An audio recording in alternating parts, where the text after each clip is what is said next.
नमस्तुभ्यम नमस्तुभ्यम नमाम्यहम हे मम सौहार्द्र हे आर्यवर्त राष्ट्र देश के रहने वाले मेरे हम उम्र भाइयों, नौजवान साथियों, मेरे बड़ों, मेरे गुरुजनों, आप सभी को मेरा नमस्कार है, मेरा वंदन है। मैं नाड़ी वैद्य कायाकल्प संस्थान से वैद्य हिमांशु आर्य आप सभी का आपके इस पसंदीदा चैनल में स्वागत करता हूं। और आज आपको मैं लेकर के आया हूं महर्षि च्यवन ऋषि के आश्रम में, जो कि नारनौल जिला हरियाणा में डोसी की पहाड़ी पर स्थित है, जिसको आज डोसी की पहाड़ी के नाम से जाना जाता है। यहाँ पर च्यवन ऋषि ने अपना एक बहुत जीवन का एक विशेष जो काल था वो व्यतीत किया था, और पुनः यहाँ पर च्यवन प्राश का निर्माण करके पुनः यौवन को जो उन्होंने प्राप्त किया था, जिसके नाम पे च्यवन प्राश का नाम रखा गया, वो यहीं पर उन्होंने किया था। और इस वातावरण को देखने से ही एक अपने आप में एक ताजगी महसूस होती है। आयुर्वेद के जो प्रेमी हैं, आयुर्वेद के रोगी हैं, आयुर्वेद के जो स्नातक हैं, या जो मेरे बड़े अग्रणी जो अग्रज रहे हैं और आयुर्वेद की चिकित्सा को कर रहे हैं, यह उनको देखने का एक बहुत विशेष, मैं कहता हूँ, मौका उनको मिला है। मेरे भाग्य से यह ऐसा संभव हो सका है। आप भी इसके दर्शन कीजिए। इस प्रकार से इस पहाड़ी के ऊपर से चल के यहाँ च्यवन ऋषि धाम आना पड़ता है, आश्रम में आना पड़ता है। और हम अब आपको सारा चलचित्र के माध्यम से आश्रम दिखाना चाहते हैं, ताकि आयुर्वेद प्रेमियों, आयुर्वेद के स्नातकों और आयुर्वेद चिकित्सा का लाभ उठा रहे रोगी भी महान च्यवन ऋषि आश्रम के दर्शन कर सकें।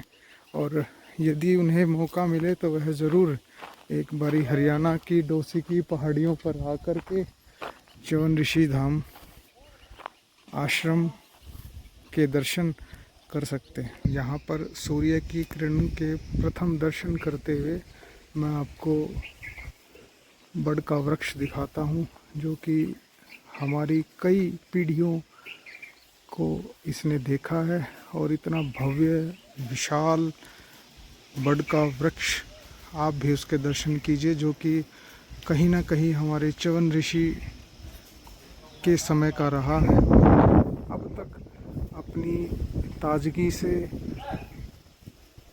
अपनी शाखाओं से इस वातावरण और इस पवित्र आश्रम को इसने ऑक्सीजन से शुद्ध किया है, और एक भव्य वातावरण इसने हमें दिया है।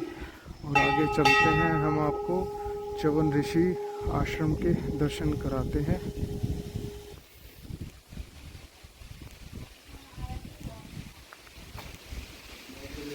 ये आश्रम में लगा हुआ भार्गव समाज के जनक महर्षि भृगु के वंशज महर्षि च्यवन ने ऋग्वेद काल में अपनी तपोस्थली आर्चिक पर्वत आज के डोसी पहाड़ पर बनाई। भार्गव जाति के प्रयत्न पर मुंशी नवल किशोर जी के विशेष सहयोग से सन 1893 ईस्वी में च्यवन महर्षि मंदिर का निर्माण कार्य आरंभ हुआ। इस मंदिर के निर्माण के समय एक पैदल पथ का भी निर्माण किया गया, जिससे वृद्ध तीर्थयात्री भी सुगमता से डोसी पहाड़ के ऊपर चढ़ सके। यहाँ आश्रम के स्टार्टिंग पॉइंट पे ही हमें एक मंदिर का इतिहास देखने को मिलता है, और जिसमें जिन्होंने इसका निर्माण किया और क्या इसका इतिहास रहा उसको बताया गया है। आइए आपको भी च्यवन ऋषि आश्रम में हम लेके चलते हैं, और आप भी इनके दर्शन कीजिए। अखिल भारतीय भार्गव सभा रजिस्टर ने 7, 8, 9 नवंबर 2003 को इस च्यवन ऋषि मंदिर में निम्नलिखित नई मूर्तियों की प्राण प्रतिष्ठा यज्ञ आयोजित किया था, जिनमें कि महर्षि च्यवन, महर्षि भृगु, महर्षि परशुराम, श्री राधा कृष्ण, इस की मूर्तियों की स्थापना की गई थी सन 2003 में। आइए आपको आगे लेके चलते हैं। आप भी दर्शन कीजिए ऋषि च्यवन आश्रम में उनकी प्राण प्रतिष्ठा और अन्य ऋषि मुनियों की प्रतिमा के, और किस प्रकार से इस भव्य मंदिर को सुसज्जित किया हुआ है। और हमारी पुरानी जो आयुर्वेद की परंपरा के जनक, या जिन्होंने आयुर्वेद में बहुत काम किया, महर्षि भृगु, उनका पूरा का पूरा इस प्रकार से यहाँ पे दिखाया गया है कि रचनाएं क्या थी। और अब चलते हैं हमारे आराध्य महर्षि च्यवन, इनके माता पिता, पत्नी, प्रसिद्धि, कार्य, तपोभूमि, विशेषता, महत्व, निर्माण, सब चीज़ों का बड़े सुसज्जित ढंग से बखान किया गया है। और आयुर्वेद के जनक की एक आकृति का भी निर्माण कैसी कल्पनाओं में रही होगी, उसको यहाँ पे तराशा गया है पत्थर पे। यहाँ पे भगवान परशुराम जी की आकृति और जन्म, स्थिति, माता पिता, कार्यक्षेत्र, योग्यता, दान, तपस्या, परशुराम, इस प्रकार से सभी ऋषि मुनियों का दिया गया है।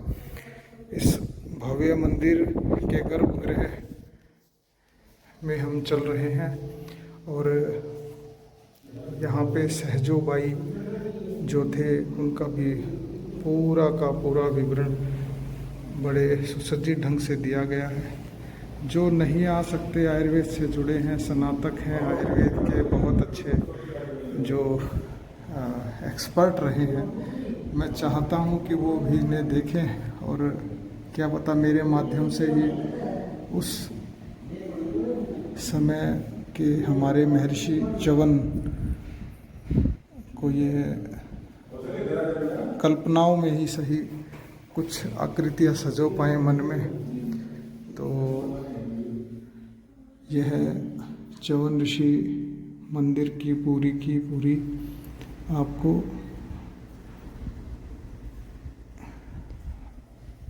किसने बनाया, क्या निर्माण, कब, सब दिखाया गया है। और इस प्रकार से आप भी देख सकते हैं कैसे ये आंगन प्रांगण रहा। और शायद यह उस समय की जो कार्यस्थली था उसका भी हमें दिखाता है कि कैसे स्वच्छ वातावरण में रह के उन्होंने एक जीवन का बहुत विशेष अंग और समय एक रिसर्च में आयुर्वेद के प्रति निकाला और पुनः यौवन को प्राप्त किया। यह भी मान्यता रही है यहाँ पर कि इस कुएं में नहाकर पुनः च्यवन ऋषि ने यौवन को प्राप्त किया था, जिसको कि आज चंद्रकूप के नाम से जाना जाता है। आप भी उस समय के साक्षी रहे, इस कुएं के दर्शन कर सकते हैं। और आयुर्वेद के जो स्नातक हैं, आयुर्वेद से चिकित्सा का लाभ उठा रहे रोगी और मेरे चैनल नाड़ी वैद्य कायाकल्प संस्थान के इस चैनल से जुड़े हुए सभी रोगी या सभी मेरे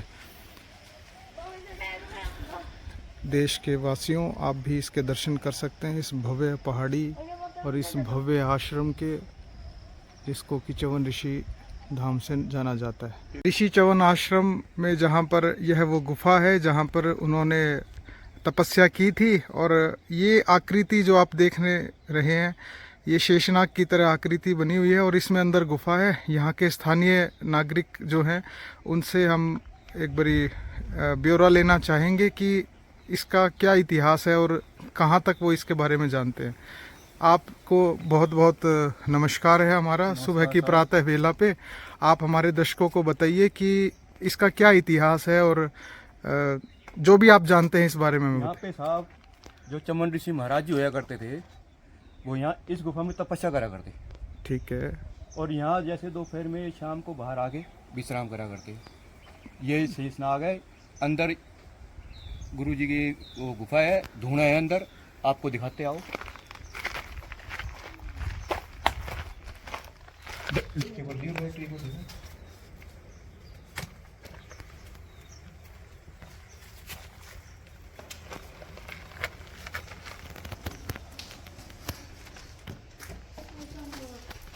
ये साहब ये च्यवन ऋषि साहब का गुरु जी महाराज जी का धूणा है। यहाँ पे उन्होंने तपस्या करी थी। इस धूणे पे बैठ के धूणा आज भी मौजूद है। देखो, आप भी देख सकते हैं क्या भव्य नज़ारा है। रोशनी का एक आंगन इस गुफा के अंदर किस प्रकार से उस समय का था और इस ऐतिहासिक गुफा के दर्शन जहाँ पर ऋषि च्यवन ऋषि ने अपना एक बहुत बड़ा जीवन का एक काल तपस्या में गुजारा था। आप भी उसके दर्शन कर सकते हैं। ये हम दौसी की पहाड़ी जो नारनौल तहसील जिला महेंद्रगढ़ में स्थित है और लगभग इसकी चोटी के ऊपर ही हम खड़े हैं। और ये यहाँ ये देखना इधर अब ये कुलताजपुर गांव है। इस कुलताजपुर गांव से अब एक रोपवे यानी जैसे लक्ष्मण झूला होता है ना, उसी प्रकार का एक डोली सिस्टम हमारे जो नांगल चौधरी के विधायक माननीय अभय सिंह जी, डॉक्टर अभय सिंह जी यादव हैं, उनके अथक प्रयासों से बनने जा रहा है। और ये ऐतिहासिक दार्शनिक रमणीक स्थल हो जाएगा और महर्षि च्यवन की ये तपोभूमि है और ये एक देखने लायक दार्शनिक स्थल है। तो कृपा अगर आपका अगर कोई सौभाग्य हो तो आप भी आएं और दर्शन करें। आप सभी का धन्यवाद। जय आयुर्वेद, जय धन्वंतरी।